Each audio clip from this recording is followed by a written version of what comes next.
crazy spot he did in this last pay-per-view in that cage. What was it? Barbed wire cage match against Malachi Black. WrestleOps at WrestleOps. As a result of this, Adam Copeland has announced that he has fractured his tibia and requires surgery. Nasty landing. Nasty landing. It seems like he was like changing his mind last minute. Like after he did that dive. I don't know if you saw it. But it seems like this is like an ongoing thing with people in AEW. And it's surprised to see Adam Copeland do it. And he even said this it was a stupid move on his part.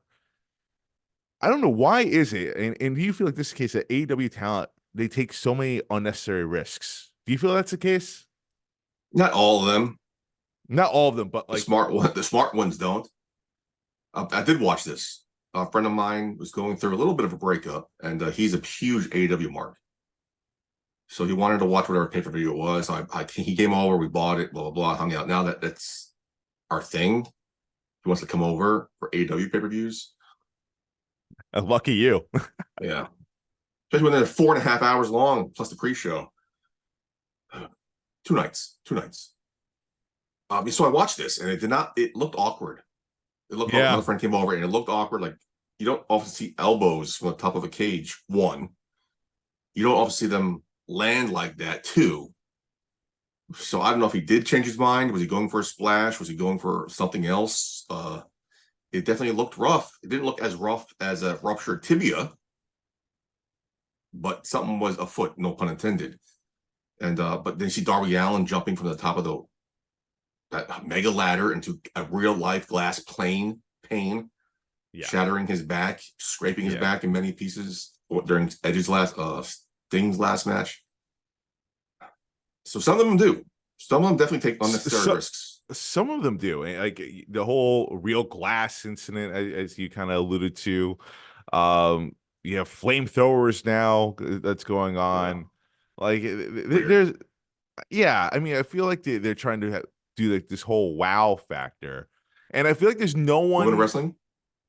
No. They're not doing that. They're not doing that. It's weird. It's weird because you have a lot of vets in that locker room backstage, and Adam Copeland being one of them.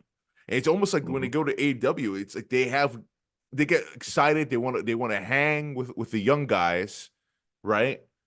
And they have no one telling them, "Hey, you shouldn't do that." Like, "Hey, this is a bad idea. Like, you don't have to do this." Right? And the one guy who did say that is now no longer with the company. So what does that say? Right, exactly. The one dude that was, right? It's funny. I kind of relate to this in a way. It's such a small scale comparison. So I play pickup basketball every Friday, right, at my gym. I'm an older guy. I'm near 40. A lot of these guys are in their mid-20s, right? Some of which definitely played Division II. Dude, I know my body can't do certain things anymore. I'm not as fast as I used to be. I'm not like I don't have the stamina that I once had. Dude, I will do stupid things to try to keep up with them. Right? Even when my body's saying, dude, you gotta go to the sideline here. You're done. I think maybe that's what's going on here, with some of these vets. It's just like, your mind plays these stupid tricks and there's no one telling you no. Nobody. Maybe. You know what I mean? It's like almost like an ego thing, a male ego. I don't know if it's even that. It's just, or maybe they just do adrenaline rush. Maybe that's all it is. That's probably it. You're having a fucking barbed wire steel cage match, and you somehow wrangle your way to the top. Like, I want to know what was his move, because there's no fucking way you're doing an elbow drop on a table. Right. You got to be doing something else. But you want to land on him to go to the table. Right. It's just, I don't know. And that flamethrower incident you mentioned, that's unique. I don't think you've ever seen that. They go a little too nuts over there. Like, no, and just focus on good storylines. Keep your wrestlers healthy. And I get, like, you have a lot of young guys that like come from the indies that want to do all this crazy shit and be trending on social media. I part of that I understand, but the older guys, like, dude, guys, come on, you know better. And like honestly, this is not me shit talking Adam Copeland. I love Adam Copeland. I love Edge. It sucks to hear him getting injured like this. I do hope he has a speedy recovery. But hey, he even acknowledged it because it was a dumb move on my part. But Memory yeah, I don't see sucker. anybody else taking too many risks like that though. You know what I'm saying? I think it's obviously Darby Allin, this one-off appearance with Edge. There a lot of criticism for making the like flippy flips and stupid dives. But I think they Yeah, toned that down a little a bit. lot of flippy flips. Jack Perry definitely does a lot of unnecessary Well, stuff. yeah, I think they toned that. Sting was doing a lot of unnecessary stuff too, man, at his age. I think I had a death wish. But I think they toned that down a little bit. I think most people are now okay, safety wise. It's just once in a while you do something stupid, or like I said, the adrenaline rush, and here we are. Right. Your locker room leader is no longer there. Right. I just really wish AEW would focus more on like long-term storytelling. Not this, there's a lot they do have storytelling, and not to say they don't.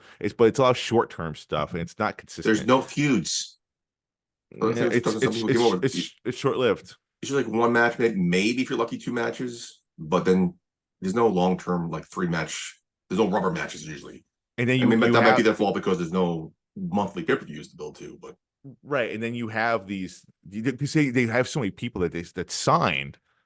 So anytime they have like a TV spot, like they want to do something to really stand out, so they do something pretty crazy, actually, risky. Um, I don't know. They got to figure it out. I think safety and health always comes first. We want to see these people have long careers. I know I do. Um, so yeah, again, hoping Adam Copeland has speedy recovery, nothing but the best.